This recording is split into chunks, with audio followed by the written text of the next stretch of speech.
Masih ingat cerita dalam kitab Durratun Nasihin? Saya ulang lagi cerita ini untuk sugesti. Ada buajingan tengik pernah membunuh 99 orang. Satu saat hidayah datang kepadanya, terniat ingin bertaubat. Dicarinya seorang ustadz. Ketemu ustadz kepala ngajar. Ustadz, ya, apa? Saya mau taubat. Diterima apa tidak taubat saya? Emangnya dosa kamu apa? Saya pernah membunuh 99 orang, ustadz. Ustadznya melotot. Wih, banyak amat. Enggak segampang itu nyawa hak prerogatif Allah. Cuma Allah yang berhak ngambil. Membunuh tanpa alasan yang benar dosa besar. Dosamu kelewat banyak, mas. Enggak bisa. Dia vonis lebih dulu kayak surga milik bapak moyangnya. Ini preman kita pikir ini ustadz saya niat baik-baik ngomongnya enggak enak. Daripada 99 tanggung, saya lempengin aja nih urusan dah. Dibabat lagi ustadz. Tamat. Selesai. Pas. Cepet. Niat taubatnya masih terus. Dia mengembara sampai ketemu seorang ustadz yang bijak. Waalaikumsalam ustadz. Salam. Ada apa? Ustadz, saya mau taubat, diterima apa enggak sih? Oh, sebelum mentari terbit dari sebelah barat, sebelum nafasmu sampai di tenggorokan, Allah akan menerima taubatmu. Boleh jadi dosamu besar, tapi ampunan Allah lebih besar dari dosamu. Begitu Ustadz. Iya. Cuman ngomong-ngomong dosamu apa sih? Ustadz, saya sih tadinya cuma bunuh 99 orang. Terus ada ustadz ngomongnya nggak enak, jadi saya cukupin 100. Oh, taubatmu diterima asal benar-benar. Cuma begini saja, kampungmu kampung brengsek tuh, lingkunganmu nggak sehat. Kalau kau pulang ke sana lagi, niat taubatmu bisa lentur dan luntur. Kamu pindah saja, hijrah ke kampung lain yang lebih baik. Baik Ustadz, terima kasih. Wah, ngepak koper, pindah. Belum sampai ke kampung yang dituju, ajal datang merenggut nyawa. Ketika ruh keluar dari jasad, ini malaikat rahmah dengan malaikat azab rebutan. Kata malaikat rahmah, ini jatah saya. Orang ini sudah taubat, tempatnya di surga. Kata malaikat azab, nanti dulu. Taubat si taubat, 100 bagaimana urusannya? Bertengkar. Akhirnya Allah mengutus malaikat Jibril, kau adili. Kata Jibril, ukur sajalah mana yang lebih dekat, kampung yang dituju atau kampung yang ditinggalkan. Ketika diukur, kampung yang dituju lebih dekat dari kampung yang ditinggalkan. Kata Jibril, dia jatah malaikat rahmah, taubatnya diterima Allah. Nah, kalau mendengar riwayat seperti ini, jangan diartikan bahwa untuk taubat mesti membunuh 100 orang. Ini harus diartikan bagaimanapun besar dosa dan kesalahan yang kita lakukan, jangan putus asa dari rahmat Allah. Sebaliknya, bagaimanapun banyak kebaikan yang kita kerjakan, jangan puas hati dan sombong diri. Kita belum tahu akhir perjalanan hidup ini. Kita hanya berbuat dan berbuat. Kepastian itu haknya Allah. Ada yang masuk neraka karena menyiksa kucing. Ada yang masuk surga walaupun sudah membunuh 100 orang.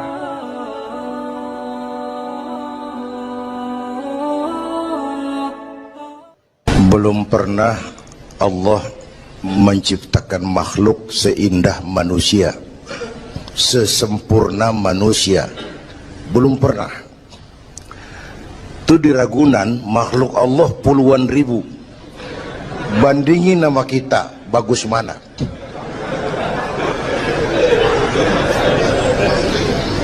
Ada makhluk Tuhan tuh yang disebut malaikat, diciptakan dari cahaya, immaterial, dan karena itu tidak perlu material.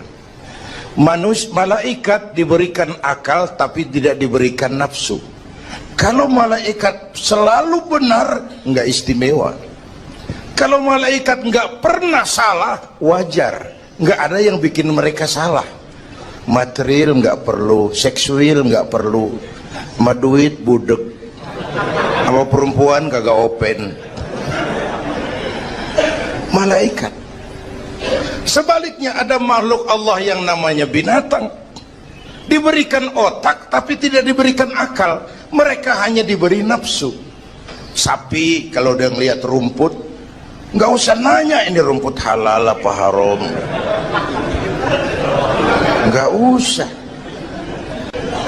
Ayam jago kalau sudah datang syahwatnya, nggak usah nengok ini banyak orang apa enggak, nggak usah.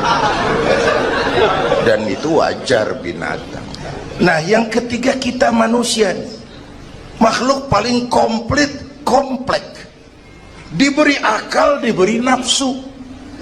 Tiap hari sejak bangun tidur sampai tidur kembali terjadi pergolakan perjuangan antara bisikan akal dan nafsu. Kadang akal menang, kita naik jadi malaikat, cuman potongannya manusia. Kadang nafsu menang, kita turun lebih kayak binatang, bahkan lebih rendah daripada binatang, lebih buas daripada binatang. Buas-buasnya sapi, makanannya cuma rumput.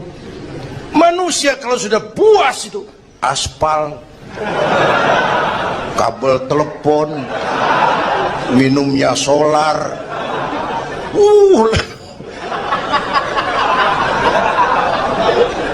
lebih buas dari binatang sekalipun. Agar akal bisa mengendalikan nafsu, Allah menurunkan agama, bukan menghilangkan, mengendalikan, mengatur. Manusia tanpa nafsu bukan manusia. Manusia nafsu melulu, kebo.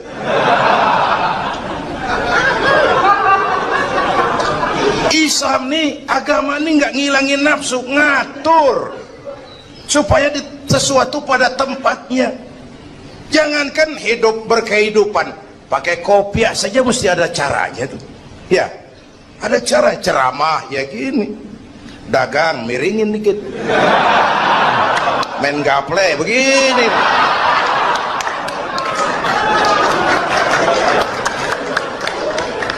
Pakai kopiah aja ada cara aja tuh. Mengendalikan nafsu itu ditempatkan pada tempatnya, bukan menghilangkan nafsu. Laki-laki perlu perempuan, perempuan perlu laki-laki, itu nafsu. Islam ngatur lewat pintu yang disebut nikah. Maka dalam Islam jangankan orang biasa, kiainya boleh kawin. Bener, saya kalau kiai nggak boleh kawin saya pilih mundur saya. Berat rontok rambut.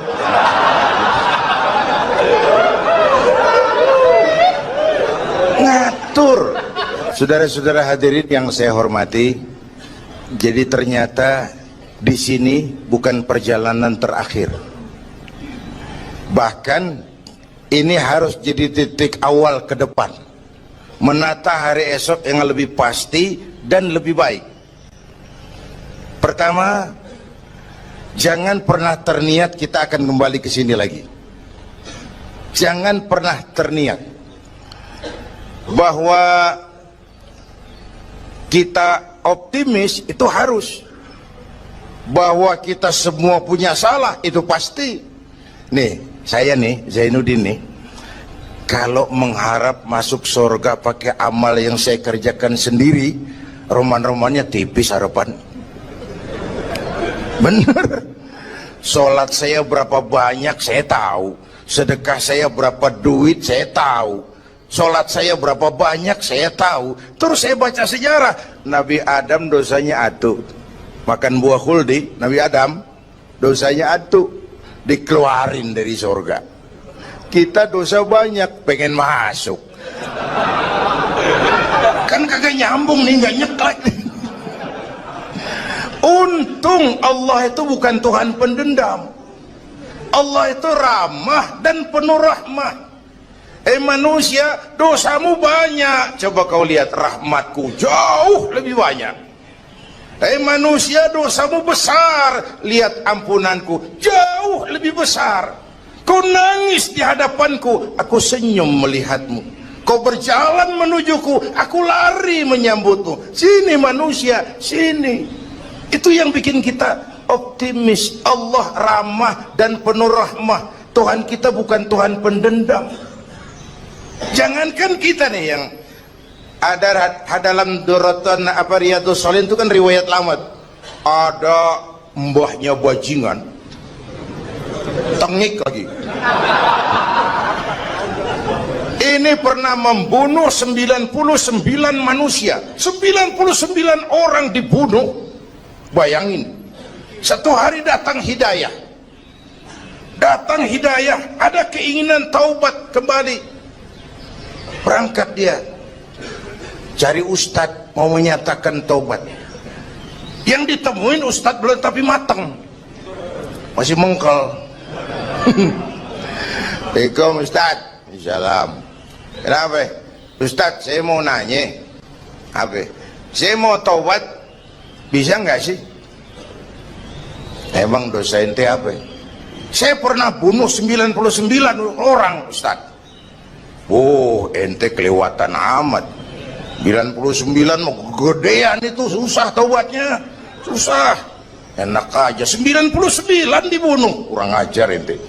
Oh, niat namanya bajingan digituin naik darahnya. Sialan nih ustadz nih. Orang mau taubat kok ngomongnya nggak enak. Gue pikir daripada 99 dengan gue lempengin nih. Akhlakul karimah itu kriterianya itu langsung dari Allah.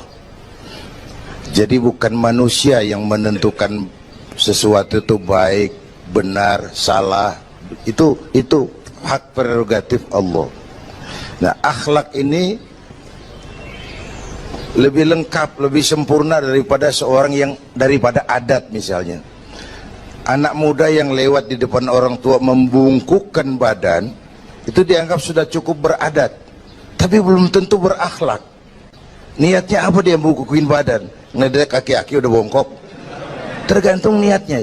Secara adat dia sudah beradat, tapi belum tentu berakhlak, bergantung motivasinya. Oleh sebab itu dalam Islam, akhlak itu 3. Pertama, akhlak kepada Tuhan. Ini yang terpenting dan ini pondasi.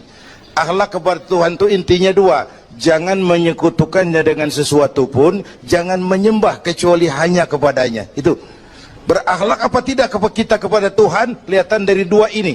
Jangan menyekutukannya dengan sesuatu, jangan menyembah kecuali hanya kepadanya. Itu sumber nilai akhlak. Jangan menyekutukan Tuhan dengan terang-terangan atau remeng-remeng.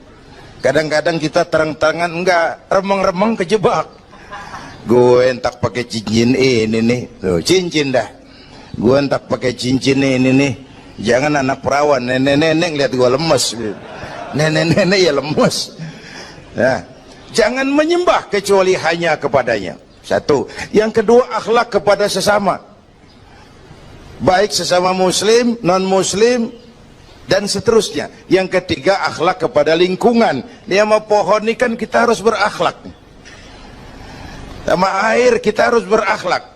Satu saat kampung saya banjir, saya ngomong sama engkong saya, "Kong banjir kong." Kata engkong saya, "Biarin, bukan salah air." Habis, salah lo. Salah kita bagaimana? Lah, lo tempat air lo tempatin. Yang punya tempat datang dia kagak ngerti, ini tempat gua di sini nggak beda lo. Banjir. Artinya apa? Di Jakarta ini kita nggak ngasih tempat buat air, pantas dong dia ngayap kemana-mana. Al-Quran mengajarkan, wa tilkal ayyamu nudawiluha bainan nas. Hari itu kami putar di antara manusia. Tidak ada yang tetap, segalanya pasti berubah. Sehingga para filosof bilang yang tetap adalah perubahan. Yang tetap adalah perubahan. Ada saat datang, ada saat pergi. Ada hari dilantik, ada saat menyerahkan jabatan. Ada saat berdiri, ada waktunya duduk. Semua datang dan pergi silih berganti. Dalam proses perubahan itu sering terjadi pergeseran nilai. Ya Bu? Apaan? Ah. Serius banget. Emang kudu serius. Dalam perubahan itu sering terjadi yang disebut pergeseran nilai. Sebab apa? Sebab Al-Quran sudah memberikan indikasi. Kalla innal insana la yatgha ar-ra'ahus taghna. Manusia sering lupa diri apabila melihat dia berada dalam posisi yang mapan. Baik kemapanan itu karena kemampuan intelektual, karena kekuatan materi, atau karena faktor kekuasaan. Dikala itu orang sering lentur dan luntur, mengalami proses degradasi. Banyak orang tadinya dengan lantang teriak berantas korupsi, ganyang korupsi, cuma karena belum dapat kesempatan. Begitu dapat kesempatan, korupsinya lebih gila dari yang diteriakin. Ada nggak yang model begitu? Di luar negeri. Di luar negeri, luarnya lagi malah. Terjadi proses degradasi. Makanya saya sih ngarepin ini menteri-menteri kabinet baru kayak yang kemarin dilantik, DPR baru, saya ngarepin waktu dilantik tuh baca doanya nawaitu sauma godin. Niat puasa dulu deh. Ini negara lagi kurang tapi bagus, ekonomi masih gonjang ganjing, rakyat masih Senin Kemis. Nawaitu sauma godin dulu deh. Nunda dulu, nunda tempe boleh habis maghrib. Nunda entaran. Tahu boleh habis maghrib. Menteri mau naik mobil mewah boleh, ntar kalau ekonomi udah mendingan, rakyat napasnya udah pada lega. Nawaitu saum, ini malah dilantik malah Allahumma lakasumtu. Doa buka puasa yang dibaca habis rakus semua jadi.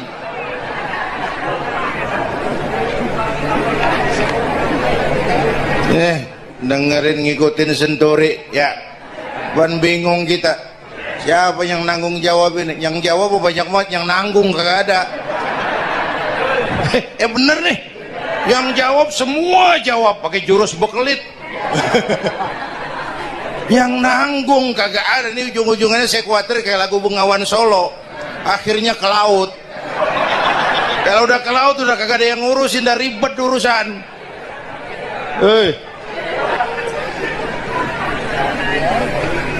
Kita ini sekarang banyak yang merasa pinter tapi tidak pinter merasa.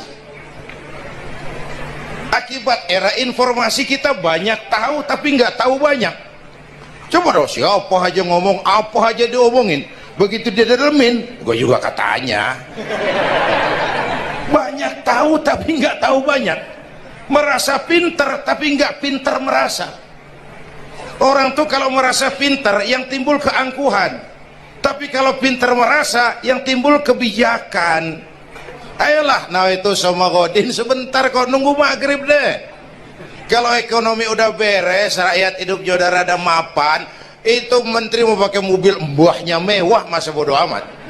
Ya, dong menteri-menteri di Inggris harga mobil dinasnya 200 jutaan, padahal Inggris yang bikin Rolls Royce, Inggris bikin mobil Bentley, Inggris bikin mobil Aston Martin.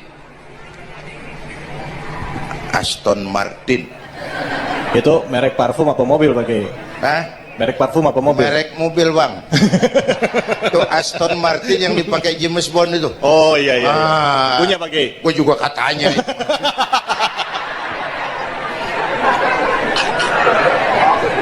Lah mobil menterinya harga 200 jutaan. Menteri-menteri Malaysia pakai mobil Proton Saga, produknya sendiri. Kita 1,3 miliar. Ada, mudah-mudahan mobil dinas baru ini bisa meningkatkan kinerja saya, kata seorang menteri. Dodol. Apa hubungannya mobil mewah sama kinerja? Apa hubungannya mobil mewah sama kinerja? Kalau memang mental bajai, biar naik Mercy juga selanang-selanang nggak karu-karuan. Mental. Dan ini saya mau bicara, kita perlu stabilitas temperatur batin atas terjadinya perubahan yang membawa pergeseran nilai. Kita harus kayak ikan di laut. Ibu tahu ikan di laut? Tahu? Itu katanya ikan di laut udah Kristen semua. Sebab yang paling gedenya paus.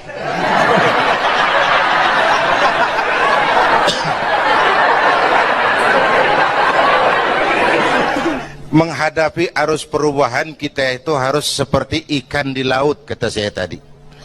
Ikan di laut biar 3 tahun berendam di air asin, nggak ikut jadi asin tuh ya. Kenapa? Karena dia hidup. Ikan yang hidup 3 tahun berendam di air asin nggak ikut asin. Tapi begitu dia mati, ikan mati mah bagaimana keadaan? Digaremin asin, diasemin asin. Ikan mati. Orang yang jauh dari agama, jiwanya mati. Kalau jiwanya mati, gampang diasem garemin lingkungan. Dekat sama ustadz, kalem kayak ustadz. Dekat sama tukang mabok, teler aja lagi. Gue sih bagaimana yang nyampor aja gue mah. Gampang diasem garemin lingkungan. Tapi orang yang jiwanya hidup, silakan buka tempat pelacuran di samping rumah saya, pantang saya ikut. Silakan buka tempat judi di depan rumah saya, nggak bakalan saya ikut. Silakan buka minuman keras di belakang rumah saya, nggak bakalan saya ikut. Jiwanya hidup. Dan jiwa akan hidup kalau agama hidup di hati kita. Kita tidak bisa menghindari perubahan. Kita tidak bisa menghindari arus persaingan.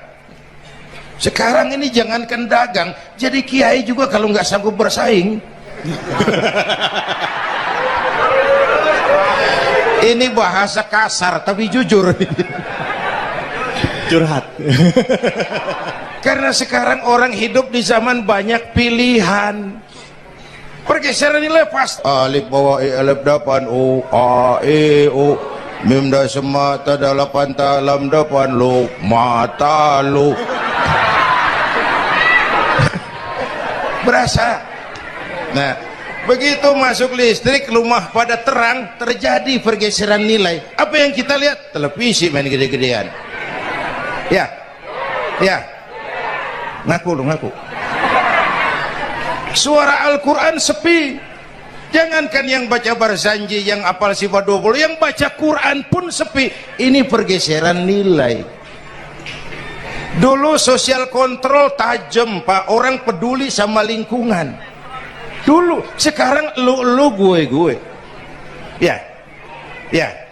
Dulu kalau ada anak gadis hamil di luar nikah, aib, malu selebar kampung. Sekarang makanan hari-hari. Benar-benar nih.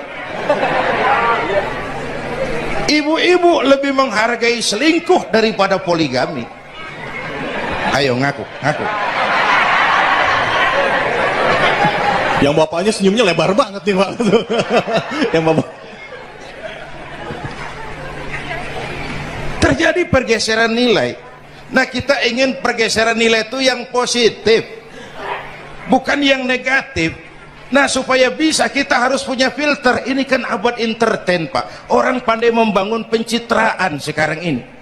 Karena rakyat kita, umat kita ini kan sekarang kayak daun kering, Pak. Gampang dikumpulin, susah diikat. Berisik, gampang dibakar. Cepat heran, gampang kagum. Masyarakat mall. Nih ibu-ibu nih, coba asal ada mall baru, rame-rame aja berangkat.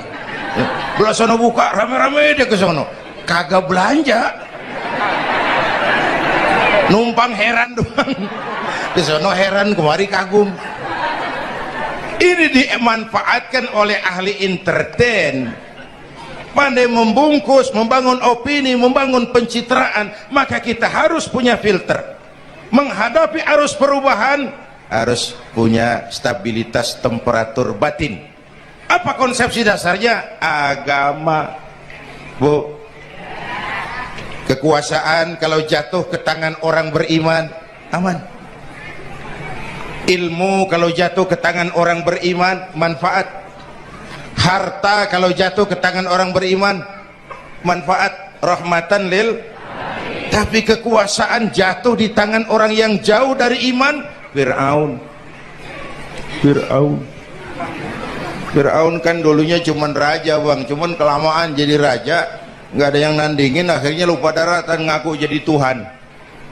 Ana rabbukumul a'la, aku Tuhanmu yang paling tinggi katanya.